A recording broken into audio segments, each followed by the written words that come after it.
नमस्कार, आप देख रहे हैं दृष्टि न्यूज। तमाम खबरों के लिए चैनल को लाइक, शेयर और सब्सक्राइब जरूर करें।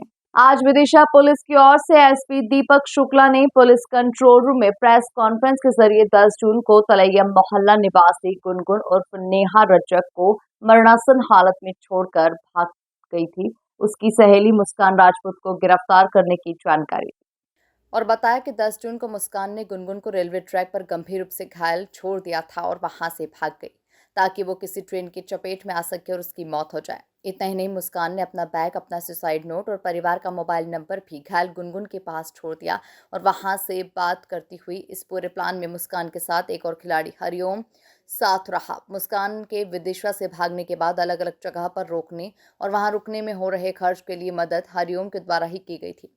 हालांकि ये भी बताया गया है कि जिस वक्त मुस्कान ने गुनगुन पर हमला किया था उस वक्त हरिओम घटनास्थल पर मौजूद नहीं था, लेकिन प्लानिंग में साथ था। शुरुआती दौर से मिली जानकारी के अनुसार पुलिस ने बताया कि मुस्कान 25 मई को भी घर से भागी थी। 28-29 तारीख को वो खुद वापस आ गई थी। अपने परिवार से दूर रहने और खुद के नाम को खत्म करने के लिए बेकसूर गुनगुन रजक को अपना मोहरा बना चुकी थी, लेकिन गुनगुन बच गई और मुस्कान लंबे समय तक दिल्ली, मथुरा, वृंदावन, हरिद्वार और अन्य जगहों पर घूमती रही, जिसकी तलाश में विदिशा पुलिस भी घूमती रही।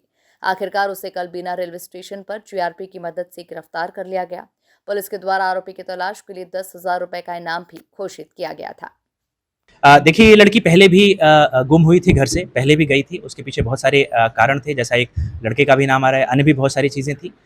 उसके बाद ये दोबारा ये सेकंड घटनाक्रम था जिसमें इसने और उसको बेहतर तरीके से प्लान करके और एक षड्यंत्र रचाने की कोशिश की।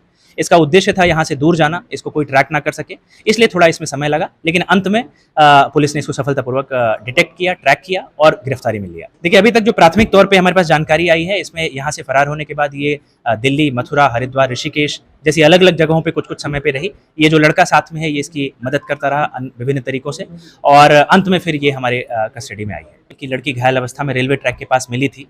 उसके पास से हमें बैग, कपड़े और सुसाइड नोट जैसी चीज़ें बरामद हुई थी, जिसमें मुस्कान राजपूत के नाम का उल्लेख था। लेकिन जब पुलिस उसकी विवेचना में गई, घर परिवार वालों को बुलाया गया और उसकी हम तह तक गए, तो वो लड़की मुस्कान ना हो के गुनगुन रजक थी और वो हॉस्पिटलाइज थी।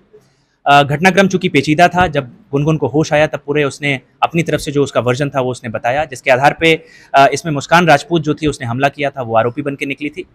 इसमें 12/6 को ही हमने घटना की गंभीरता को देखते हुए कोतवाली में धारा 307 आईपीसी का हमने अपराध यानी कि हत्या के प्रयास का अपराध दर्ज किया था। तब से मुस्कान राजपूत फरार चल रही थी और लगातार हमारी टीम और साइबर की टीम इसको फॉलो कर रही थी, ट्रैक करने की कोशिश कर रही थी। इसमें कल हमारी टीम को सफलता मिली है।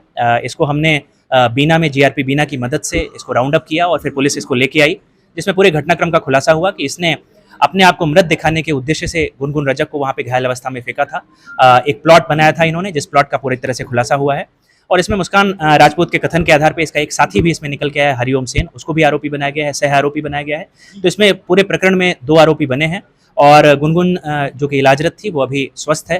उसके भी कथन किए जा चुके हैं और प्रकरण में जैसा कि मुस्कान पे 10,000 रुपए का इनाम उद्घोषित किया गया था मेरे द्वारा, तो वो हमारी टीम ने एक बड़ी सफलता इसमें हासिल की है और एक प्रकरण जो 2 महीने से लगभग पेंडिंग था, उसको क्लियर करने में, उसको क्रैक करने में सफलता हासिल की है।